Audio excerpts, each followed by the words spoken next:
okay, we're going through LaFond's fiction, and I remember Dream Flower, right? Five Dark Tales. First of all, I like the color scheme. And this is when James was using the create, what they called at the time, create space. Mm-hmm.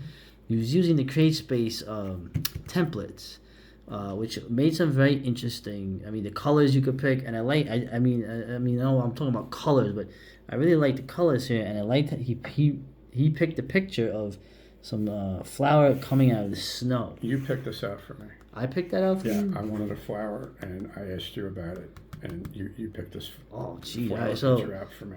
so I didn't even remember. I mean, I'm going to do a video of the photography I've done that has graced the covers. I showed one, but there's a bunch of books he did where he used photos I made with one of my side hobbies. And it was a lot of fun to do that. You can say, "Oh, it looks amateurish." Man, how many books have you made, critic?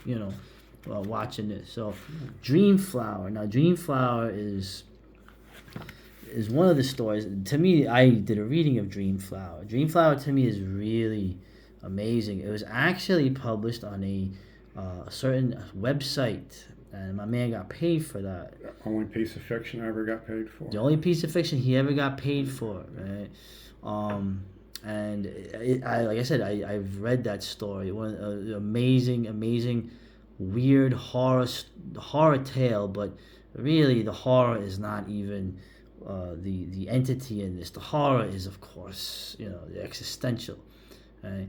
But there's other stories in here, and unfortunately, I will say I don't remember them as much, just because I was so enamored of Dream Flower. But I think I've looked at these. But I'm gonna go to Mr. LaFond. He had his recollection, of course, of these stories. What is each one about, and where were you at when you made this? Like and of course, what inspired you to do this one here? This was all Toxic Treehouse writing. Dream Flower was just inspired by me quitting the only job I ever had that made what Americans would consider half decent money in order to pursue writing. And the specific inspiration for Dream Flower was when I was working at Gershbeck's 3 nights a week, making $10 an hour, stocking frozen food and dairy, so that I could pay the rent to have a place to write this stuff.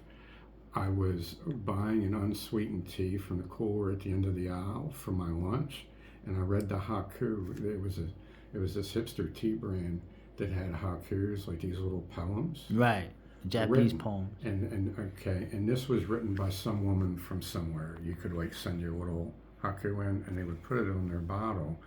And that's what inspired the body of the story. But the spirit behind the story was dropping out of the economic machine. The Tribe is about somebody making a journey to Detroit to join a militant organization. And, the organization not being, what they thought it would be. Being Joe's Bitch is about a person who gets a job being a garbage man, being a trash man in janitorial services for a city which I think is unnamed. And Joe is his supervisor, the veteran guy who treats him like garbage and so forth. And the horror that this man feels when he finds out that the trash that they are taking out is pale people who have been designated trash and are being cleaned out of apartments and essentially, composted. You mean 20 years from now, what's going to happen? Oh, sorry. It is set. I think that people will. Sorry, 10 years. I think I'll be accused of Philip K. Dick levels of prediction. You've already predicted many more things than he has. But okay, so these two stories here, Love Stinks and Chandrea's Blessing, they come from the reader versus writer format that I used to have. Yeah, I remember those. You could write and say, James, you write a story about this, and I had to produce and publish a story according to your outline that would be, I think it was at least 500 words, right. Less than 2,000 words. Okay, so Bob from Utah wanted me to write a story about Fred Reed transmigrating into the body of this famous radical feminist, okay, who Fred Reed apparently really hated. Okay, and what it would be like for Fred Reed to find himself in this woman's body all of a sudden while she's scheduled to give a talk at some like urban diversity, clinic or something like that. So I have fun doing that. The Love Stinks was Uber Joe. Oh, Uber Joe wrote in and said, I want you to do a story about Bigfoot. It's got to be a love story, and Bigfoot has to be a millionaire. Okay, and I think this is Love Stinks, probably the best story, a short story that I've written. And really? yeah, I absolutely think I republished it on the website one time because somebody asked me, best thing you've written.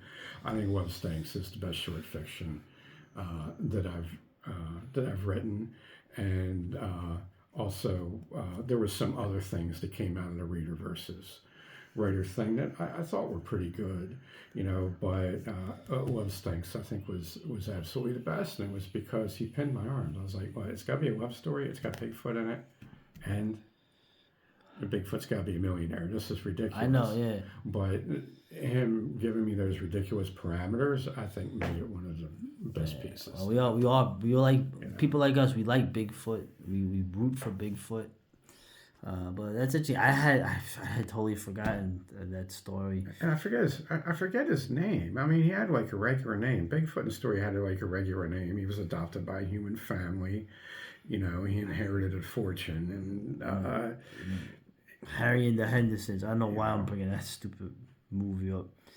All right. So, but like I said, I always thought this was very underrated. Of course, like I said, to me, Dreamflower is.